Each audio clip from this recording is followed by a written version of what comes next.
우리는 지난 4월 한 달 동안에 예수 그리스도께서 걸어가신 그 길과 십자가에 대해서 묵상해 왔습니다. 도상에서 예수님께서 어느 곳에서 발길이 멈춰섰고 누구에게 손을 내미셨으며 그곳에서 어떤 말씀을 하셨는지를 보면은 그분의 마음을 알 수 있기 때문이죠. 지난주에는 또 우리는 사순절을 마치면서 부활주의를 또한 맞이했습니다.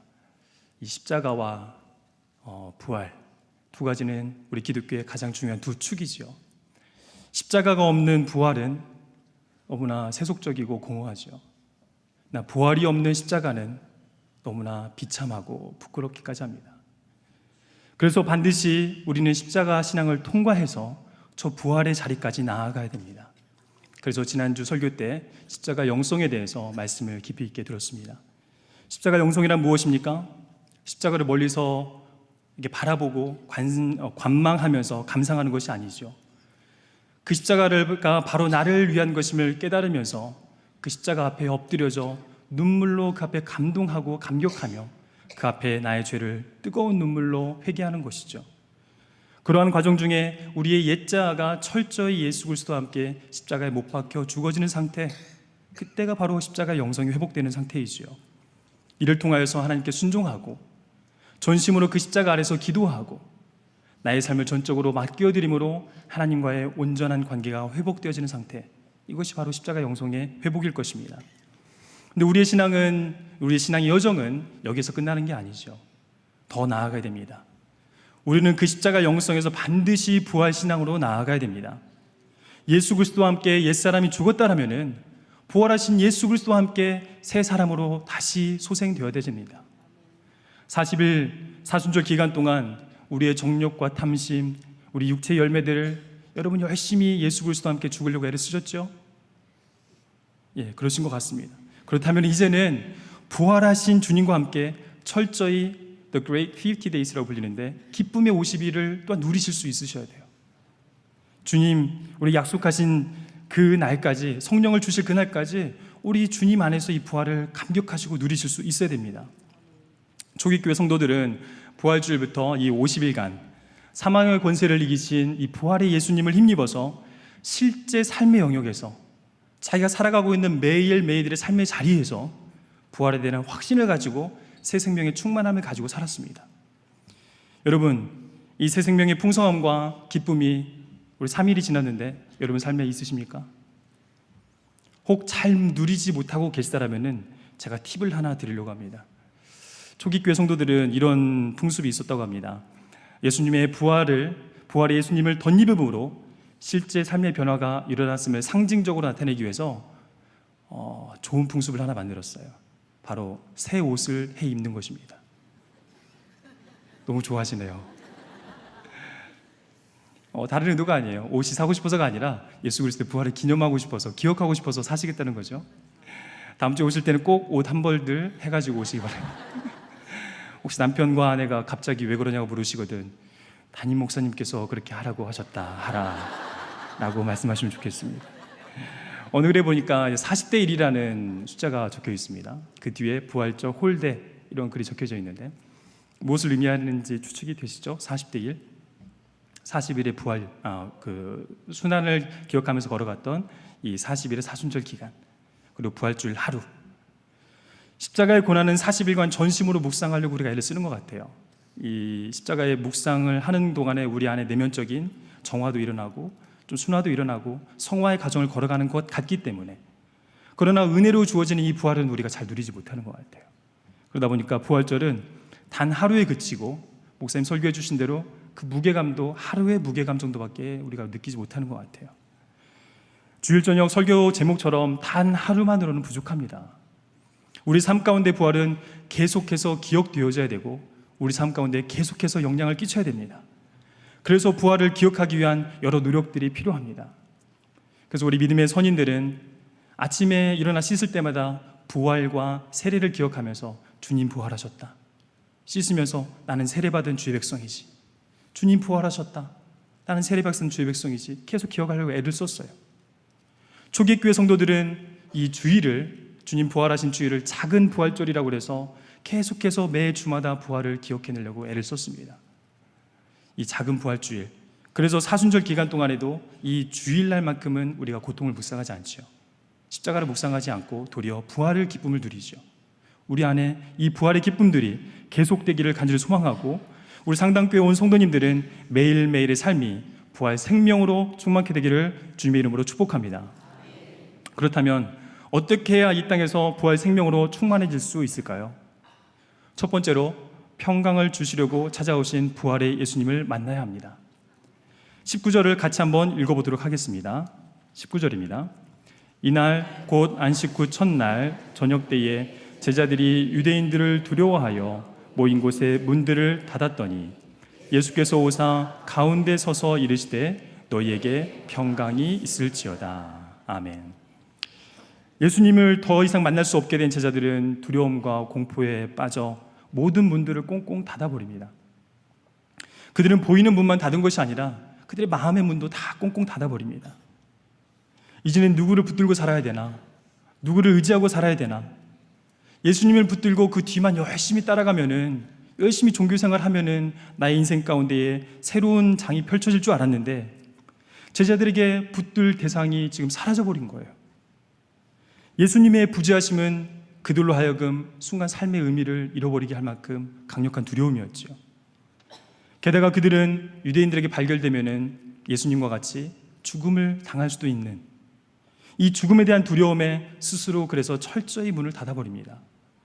부활에 대한 확신이 없었던 그들에게 죽음의 공포는 가장 큰 두려움이죠. 그래서 그들은 자기 굴에 들어가 문을 걸어 잠그고 모든 관계로부터 스스로를 단절해버립니다. 왜 그랬을까요? 부활이요 생명이라고 말씀하신 예수님에 대한 이해 부족인 거죠. 예수님에 대해서 오해하고 있었던 그 제자들의 무지로 말미암아 그들 가운데 이루어진 빚어진 결과이죠. 성경에서는 제자들의 무지에 대해서 여러 모양으로 지적하고 있습니다. 예를 들면 십자가의 순환을 3번이나 예수님께서 말씀하시는 데에 제자들은 동상이몽을 꾸고 있었죠. 예수님은 십자가를 말씀하시고 그 길을 말씀하시는데 제자들은 그걸 이해하지 못하고 다른 방식으로, 자기가 원하는 방식으로 도리어 높아지고 부해지고 인정받는 방식으로서의 성공의 개념에서 그걸 이해하고 있죠. 그러한 예수님에 대한 무지는 예수님에 대해서 오해하게 만들고, 예수님에 대해서 오해한 사람은 예수님을 이용해서 자기의 꿈을 꾸게 됩니다. 그런 성공의 꿈이 눈앞에서 사라지자 제자들은 순간 두려워진 거예요. 예수님이 사라진 것 때문에 두려운 것도 있지만 자기가 붙들고 왔던 뭔가 든든한 나의 미래의 꿈이 사라진 것 때문에 두려움이 더 크지 않았을까? 진정 장하가 예수 그리스도와 함께 십자가에서 죽지 아니하고 자기의 꿈을 위하여서 예수 그리스도를 나의 수단으로, 나의 목적으로 이용하게 되면은 종국에는 십자가를 절대 붙들 수가 없습니다. 그러니 부활의 기쁨과 평강, 완전한 자유와 해방 또한 절대 누릴 수가 없는 것이죠. 이렇듯 예수님에 대한 무지와 오해, 허황된 꿈은 우리에게 두려움을 가져다 주게 됩니다. 여러분에게 질문합니다. 여러분은 예수님을 어떠한 분으로 모시고 계십니까? 여러분은 예수님을 어떠한 분으로 생각하고 계십니까? 그런데 감사하게도 오늘의 본문을 보니 두려움 가운데 어찌할 바 몰라 하는 제자들에게 예수님께서 포기하지 아니하시고 다시 한번 찾아오시는 예수님의 사랑을 보게 됩니다. 염려와 근심이 가득한 그들의 마음 중심 가운데 예수님이 서서 말씀하고 계시는 거죠. 즉 중심에 선포하고 계시는 겁니다. 그들의 마음 가운데 선포하고 계시는 거예요. 너희들의 상황과 환경, 너희들이 경험하고 있는 현실이라고 보여지는 이것과 상관없이 예수님이 주권적으로 선포하고 계십니다. 이 시간 주님께서 여러분에게 또한 선포하십니다. 너희에게 평강이 있을지어다. 요한복음 20장은 우리가 결론장이라고 보통 얘기하십니다. 21장이 있긴 하지만은 이거는 뒤에 후대에 붙은 걸로 생각하고 20장이 마지막으로 생각하는데, 이 20장 요한복음 마지막을 마무리하면서 요한이 또 예수님은 이 19절, 21절, 26절에 3번이나 강조해서 얘기하세요. 너희에게 평강이 있을지어다. 그만큼 그리스도인들에게 이 평안은 예수 그리스도, 특별히 부활하신 예수 그리스도에 대한 내가 믿고 있는지 아니에 대한 중요한 표지가 되는 것 같습니다. 주님께서 여러분에게 거듭 말씀하십니다. 세상이 줄 수 없는 평안을 너희에게 주노니 너희는 평안할지어다. 예수님의 부활을 믿으십니까? 그렇다면 우리 마음 가운데에 세상이 줄 수 없는 그 평안이 여러분을 압도하도록 주님께 여러분을 내어드리십시오. 그 평안이 여러분 안에서 충만하여져서 여러분을 터를 넘어 흘러가서 그 평안이 이 세상 가운데 흘러가기를 또한 간절히 축복합니다. 부활의 주님께서는 오늘 이 시간에도 여러분에게 이 평안을 주시기 위해서 포기하지 않고 찾아오시는데, 삶의 중심에 자신들이 자리하는 자기 중심성으로 불안과 두려움에 붙들려 있는 우리에게도 주님께서 찾아오신다는 걸 꼭 기억하십시오. 현실에 수많은 염려와 근심이 있으시죠. 여러분이 감당하기 힘든 어려움들이 있으시죠. 자녀의 문제, 건강의 문제, 미래에 대한 불안, 경제적인 어려움, 관계의 어려움 가운데 오는 여러 가지 불편한 마음들, 스스로의 문을 닫아버린 여러분의 마음 중심에 부활의 주님께서 이 시간 좌정하셔서 여러분에게 평강 주시길 원하십니다. 나의 아들아, 나의 딸아, 평강이 너에게 있을지어다. 너 지금까지 잘하고 있어. 괜찮아. 내가 너와 함께 있을 테니 나의 평강이 내 마음을 주장하도록 나의 품에 들어와라 라고 주님께서 초청하고 계십니다. 이 세상은 선악과 사건 이후로 완전한 평안을 누린 적이 없는 것처럼 보입니다. 시대가 급변해져 가고 발전해 갈수록 그 불안감은 더 커져가는 것 같습니다. 전 세계 불면증에 시달리는 인구가 5명 중에 1명이라고 러시아 보건부 수민학센터의 야코프 레빈 박사는 이렇게 얘기했다고 하더라고요. 모스크바 기자회견에서 지구상에서 최대 35%의 사람들은 불면증과 및 그에 준하는 질병으로 고통을 당하고 있다라고 결과를 내놓았습니다. 불면증 치료제의 시장 규모만 봐도 우리가 좀 알 수가 있습니다. 얼마나 많은 사람들이 불안 가운데 불면증으로 시달리고 있는지 전 세계의 불면증 치료제 시장이 연평균 5.3% 이상씩 성장하고 있대요. 그래서 2025년이 되면은 35억 5천만 달러, 즉 한 4조 원가량이 되는 금액의 양을 생산해낸다는 거죠. 최근 의료계에서 실시한 불면증 실태 연구에 따르면 우리나라도 예외는 아닙니다. 불면증을 호소하는 사람들이 전체 성인 인구의 12%, 성인만 대상으로 해서 그의 10%, 400만 명에 달한다고 그래요. 설문조사에서 이 불면증의 이유가 무엇인가 남녀 5천 명을 대상으로 해보니까 가장 큰 원인은 평안 없음의 상태인 불안이었습니다. 취업에 대한 불안, 경제적 불안, 미래에 대한 불안, 또 하나는 성공 스트레스가 가장 큰 요인으로 둘을 합치니까 50%가 돼요. 또 하나는 이 인간 관계에서 오는 스트레스였다고 합니다. 두 번째가. 이 모든 것이 어떻게 보면은 예수 없이 자기 중심의 내 인생을, 나 중심성을 가지고 내 힘으로, 내 능력으로 살아가려고 하는 우리 인생들이 겪게 되는 두려움의 한 단면들일지 모르겠습니다.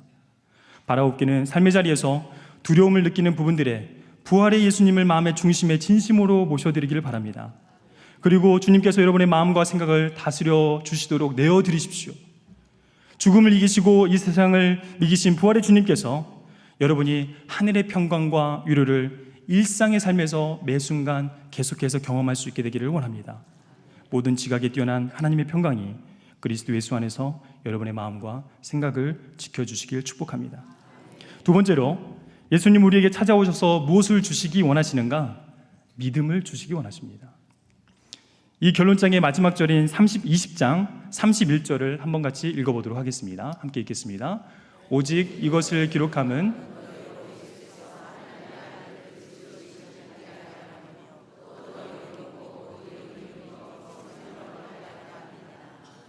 이 내용인즉슨 부활 표적 사건을 통하여서 예수님이 하나님의 아들이시고 구약에 약속된 그 메시아, 그 그리스도이심을 믿게 하는 데 있다라고 요한복음의 기록 목적을 밝히고 있습니다. 그리고 결론 부분에 이야기 하나를 더 붙이고 있는데, 바로 이 글을 적기 이전에 어떤 스토리가 있냐면은 바로 믿음 없음의 상태에서 믿음 있음의 상태로 변화되어진 도마의 이야기가 있습니다. 여러분, 예수님 잘 믿으십시오. 그런데 예수님께서 도마에게 바라시는 믿음은 이 땅에 오신 예수님의 존재를 믿는 정도 수준의 믿음이 아닌 것 같아요. 예수님이 오신 것은 누구나 다 믿습니다. 예수님이 이 땅에 오신 거 믿으시죠? 예수님이 이 땅에 하나님의 아들로 오신 거 다 믿으신단 말이죠. 그런데 여기에서는 예수님께서 그 정도 수준을 원하시는 것 같지 않아요. 도마도 그 정도는 알아요. 예수님이 오셨지. 여러 가지 이적을 보면서 하나님의 아들인 거 알겠어요. 그런데 부활의 주님을 믿느냐? 이건 또 다른 질문인 것 같습니다. 부활의 주님을 믿으라고 초청하고 있는 것이죠. 그렇다면 부활하신 예수님을 믿는다는 것의 의미는 무엇일까요? 그 의미를 우리는 도마에게서 발견할 수 있습니다. 우리 28절 같이 한 목소리로 읽어보도록 하겠습니다.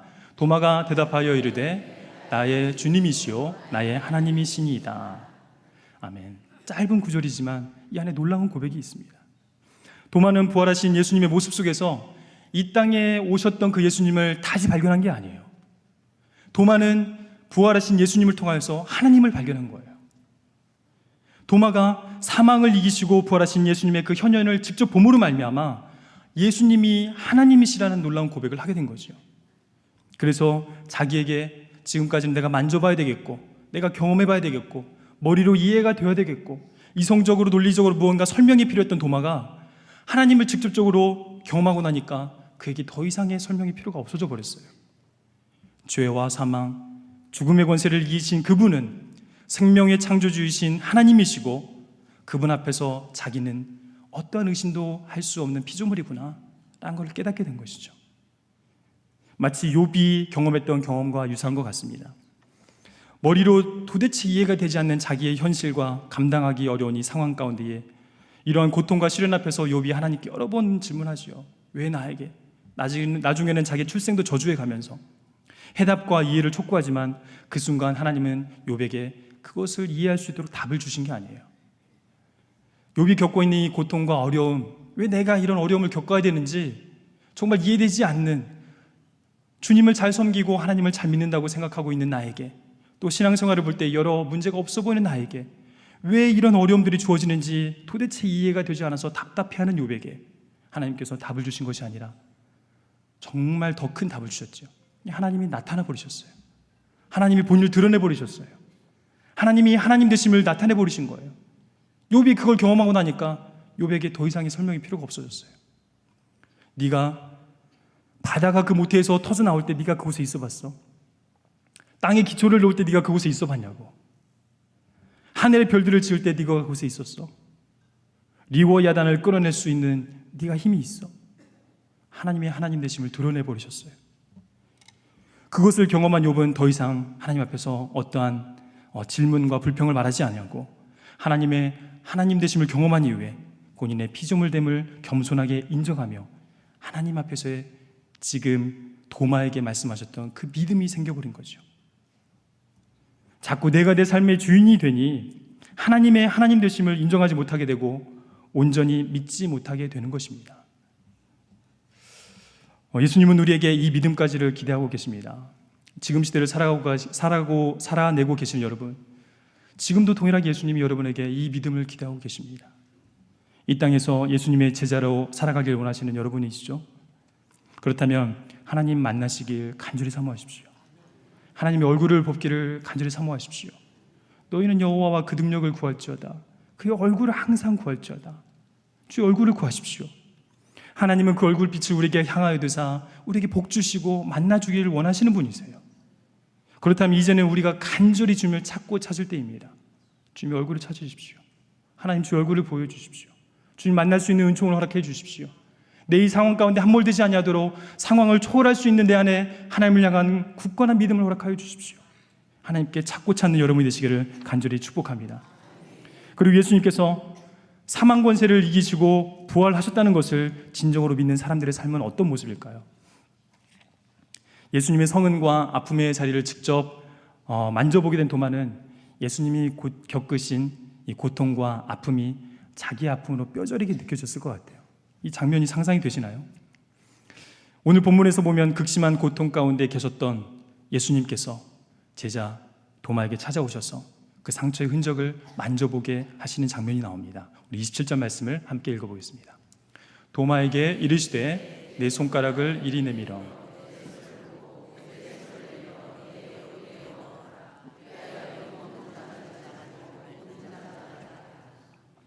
도마는 만져보기 위해서 가까이 갔겠죠. 가까이 갔으니까 예수님의 상처들이 잘 보였을 것 같아요. 예수님의 그 손을 보고 다 헤어진 그 손, 찢겨진 손, 구멍난 이 손, 창자국, 이 헤어진 피부 조직들, 드러난 속살들, 구멍난 이 장기와 조직들, 아마 가까이서 잘 봤을 것 같아요. 그걸 바라본 도마는 아마 예수님의 고통과 아픔을 많이 공감하게 됐을 것 같습니다. 그래서 예수님의 아픔을 느끼기엔 도마는 그의 남은 생애를 예수 그리스도의 남은 고난을 자기 육체 가운데 채우면서 살아가기로 결단하고 우리가 잘 알고 있는 것처럼 그렇게 살다가 순교하였지요. 우리 성도님들을 신방하다 보면은 말로 표현할 수 없는 아픔 가운데 계신 분들이 너무 많습니다. 단지 3개월 신방했는데도 그 아픔들을 다 이루 말할 수가 없더라고요. 갖가지 암으로 고통을 받으신 분도 계셨고, 열심히 사시다가 뇌출혈로 쓰러지셔서 꿈과 소망을 접어야 되시는 분도 계셨었고, 또 청력과 시력을 잃어가고 있어서 삶의 여러 가지 불편과 점차 다가오는 청력과 시력의 손실을 두려움으로 맞이해야 되는 분도 있었고, 원인 모를 질병으로 말미암아 이 불치의 병이 확인이 안 되어서 그거를 몸 안에 품고 살아가면서 극심한 우울감에 사로잡혀 있었던 분도 계셨습니다. 심지어는 가족을 사고로 먼저 잃으신 분도 있으셨고, 더 슬픈 거는 자녀를 또 먼저 보내신 어머니 아버지도 있으셨습니다. 신방하면서 무슨 위로를 드릴 수 있었겠습니까? 그냥 옆에서 같이 한없이 울었던 것 같습니다. 그리고 이러한 상실의 고통과 아픔을 통하여서 우리 성도님들이 예수님의 그 고난을 조금이라도 이해할 수 있게 되기를 축복하였습니다. 이런 상실의 아픔을 통하여 아들을 잃어본 적이 있으신 하나님 아버지 마음을 조금이라도 이해할 수 있게 된다면 그것이 또한 위로가 되지 않을까 하고 축복하였습니다. 이 고통스러운 과정을 통하여 이 땅에서 나를 위하여 온갖 고초와 고통을 당하신 주님을 조금이라도 공감할 수 있다면 우리 남은 생애를 주님께 온전히 드릴 수 있는 흔들리지 않는 믿음을 가지시게 될 것이기 때문입니다. 예수님의 고통에 동참하는 여러분 되시길 축복합니다. 이것이 축복인 이유는 그 고통을 통하여 예수님에 대한 알매 지경이 넓어지기 때문입니다. 예수님을 아는 지식이 그 무엇보다 고상하기 때문에 모든 걸 배설물로 버릴 수 있었던 사도 바울의 그 마음에는 이 믿음이 있었던 것이죠.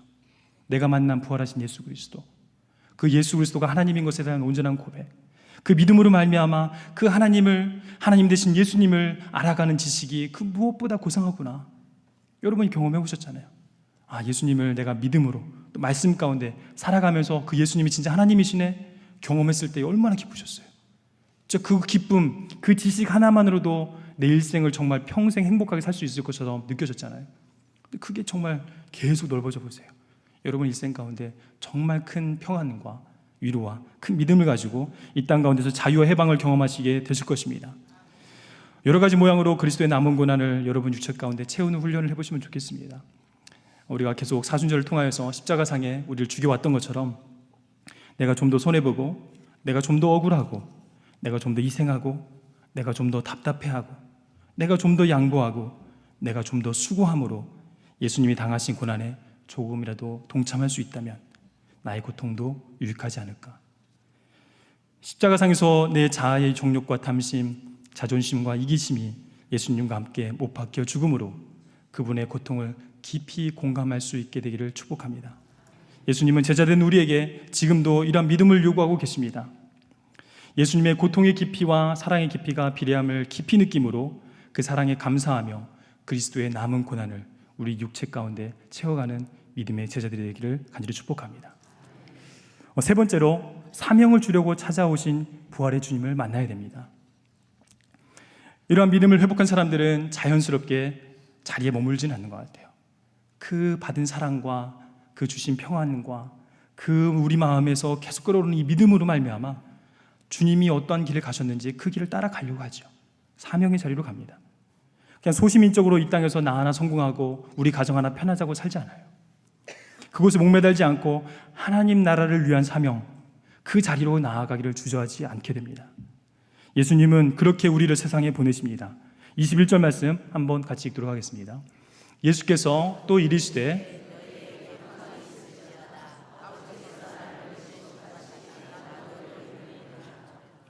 예수님은 하나님으로부터 보내심을 받으신 분이십니다.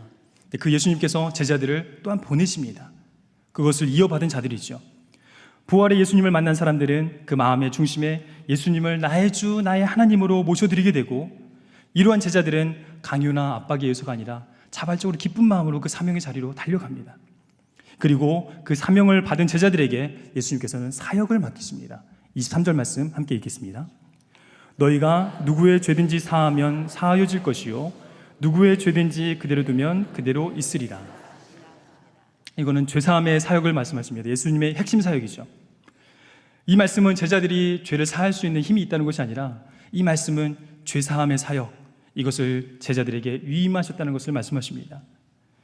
제자들이 이 땅에 있는 수많은 죄악의 모습들을 사하는 사역, 이 땅의 죄와 어둠을 물리치셨고 개인의 아픔과 상처, 질병과 고통에서 해방되게 하셨고 개인의 악과 유대 공동체와 로마 사회의 이 부조리와 구조적 악을 적극적으로 변화시키기 위해서 새 창조를 이루어 가셨던 예수 그리스도, 바로 이 사역인 것이죠. 제자들은 예수님의 위임하신 이 죄사함의 사역들을 이 땅 가운데 계속해서 이뤄가야 합니다. 우리 주변에도 한번 보십시오. 하나님의 나라가 임해야 될 영역들이 얼마나 많이 있는지. 여러분의 가정 가운데 있을 수도 있습니다. 여러분의 직장, 여러분의 자녀들, 이웃들, 우리가 살고 있는 지역들, 이 나라 둘러보십시오.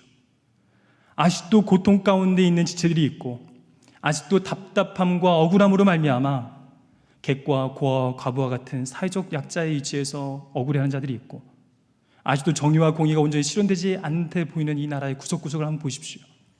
이 나라의 정치와 경제, 사회, 문화, 교육, 국방, 사법부에서 입법부, 행정부에 이르는 삼권의 모든 영역에 하나님의 나라가 임해야 됩니다. 아직도 우리 주변에 하나님의 통치와 다스리심이 회복되어야 되는 곳들이 너무나 많습니다. 근데 이렇게 들으니까 듣기만 해도 막 부담이 확 되시죠? 여러분 보고 하라는 건 아닙니다. 여러분이 하셔야 되는데 여러분 혼자 하라는 건 아닙니다. 이런 하나님의 나라의 회복 사역들은 우리의 힘으로, 우리의 능력으로, 우리 열정만 가지고 되지 않죠. 그래서 하나님이신 예수님께서 제자들에게 먼저 성령을 받을 것을, 또 성령을 약속해 주십니다. 22절 말씀 함께 읽도록 하겠습니다.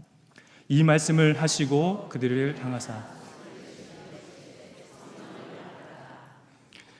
여기에 보면은 학자들은 여기서 숨을 내쉬며 이 표현을 하나님이 인간을 창조하실 때에 내쉬셨던 그 호흡, 그 숨으로 보통 해석을 합니다.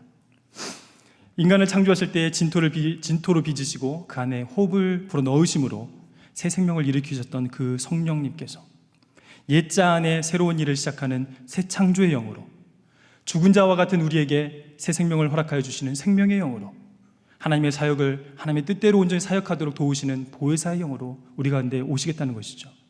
그래서 예수님은 요한복음 14장부터 16장까지 성령의 5가지 약속, 성령 5약이라고 하는데 5가지 약속을 제자들에게 해주신 것입니다. 너희를 고와 같이 버려두지 않겠다. 보혜사가 너희와 영원토록 함께 할 것이다. 그가 모든 것을 너희에게 가르치시고 내가 너희에게 말한 모든 것을 생각나게 해주실 것이다. 성령이 세상에서 줄 수 없는 평안을 너희에게 줄 것이다. 진리의 성령이 너희로 장래의 일을 너희에게 알게 하시리라고 약속하셨습니다. 믿으십니까? 그 성령 하나님께서 우리에게 허락해 주신 것입니다.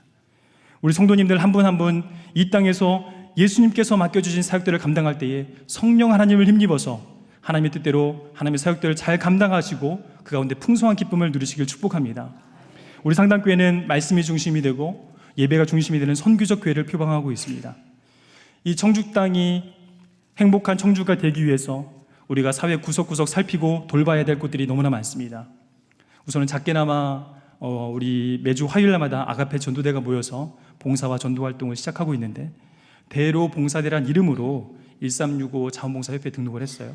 그래서 이분들이 지금 성안길 청소하고 있고 그 다음에 솔밭공원 가서 쓰레기 줍고 있어요.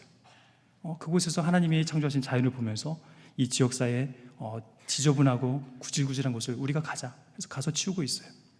또 하나는 노란도란 봉사대가 있습니다. 이 시대는 이제 고령화되어져 가면서 먹고 사는 문제보다는 이 정서적 외로움, 이 말벗이 많이 필요합니다. 그 정서 지원을 위해서 그분들에게 독거노인을 파악하고 그분들에 다가가서 말벗이 되어주고 좀 뭐 마실 거 먹을 거 좀 사가고 그들과 대화를 시작하고 있습니다. 추후에는 임의용과 주거 환경 개선 사업도 다른 팀과 협력하여서 진행하려고 하고 있습니다. 그리고 계속해서 때를 얻든 못 얻든 복음을 전하기 위해서 예수님의 마음으로 노방과 관계 전도를 계속하고 있습니다. 여러분 아직도 사람이 많이 필요합니다. 오십시오. 화요일날 오셔서 우리 같이 전도해요. 이 받은 이 사명 어떻게 하실 거예요? 오세요. 저희들이 길을 열어드릴게요. 그리고 우리 가족들을 초청하는 5월 18일 초청잔치 맞춤 전도가 준비되어져 있죠. 우리 이웃들을 초청하는 5월 26일 새생명 축제가 진행되고 있습니다. 교회에서 매년 하는 거니까 의례껏 하자 이렇게 생각하지 마시고 정말 주님의 마음으로 우리가 다가가서서 한 영혼 한 영혼에게 이 새생명을 나눴으면 좋겠어요. 말씀을 마무리하겠습니다. 현대를 살아가는 많은 사람들이 이 땅에 발을 붙이고 현재 일에 골몰하면서 수많은 염려 가운데 살아갑니다. 그러다 보니까 이곳에 머리를 박고 살아가니까 이 영혼의 관점에서 나의 삶을 바라보며 생각할 여유가 없어요. 그러다 보니 일상에서도 내 마음의 평안이 너무 쉽게 깨져버리고 수많은 불안 가운데 고통을 당합니다. 그런데 우리에게는 그러한 일상의 가운데에 일상의 삶에 찾아와 주신 분이 계시잖아요. 바로 부활하신 예수 그리스도. 그분은 우리 인생 가운데 찾아와 하늘의 평강을 주시고 삶의 모든 영역에서 제한 없이 예수님의 하나님 되심을 인정해드리도록 믿음을 더하여 주시고, 그래야 해서 우리로 하나님 나라 사역에 성령을 힘입어서 기쁨으로 동참하게 하시는 분이십니다. 도마도 우리와 같은 성정의 사람이었지만 이 예수님을 만나 나의 주, 나의 하나님으로 온전히 고백하게 되었고, 그분의 상처를 만지고 고통을 공감하게 되는 은총을 누림으로 그 삶을 사명의 자리, 순교의 자리로 드릴 수 있었습니다. 오늘 예수님께서 여러분을 이 축복의 자리로 초청하고 계십니다. 함께 기도하시겠습니다. 살아계신 아버지 하나님, 이 시간 이곳에 우리와 함께하여 주시니 감사를 드립니다. 하나님, 우리가 이 감각을 잃어버리지 않게 허락하여 주십시오. 이곳에 있을 때만 하나님이 계신 것으로 우리가 느끼지 아니하고 우리의 일상의 매 순간의 삶 가운데서 하나님의 하나님 되심을 매 순간 인정하며 고백할 수 있는 우리 믿음의 식구들 될 수 있게 인도하여 주십시오. 성령 하나님께 온전히 붙들림 받으셔서 하나님의 뜻을 삶의 자리에서 온전히 이루어드리는 주님의 백성들 될 수 있게 인도하여 주십시오. 우리가 올려드린 이 모든 기도의 제목들 하나님께 의탁하오니 하나님의 때에 하나님의 뜻에 맞게 온전히 이루어 주시길 간절히 사모하며 예수님의 이름으로 기도드립니다. 아멘.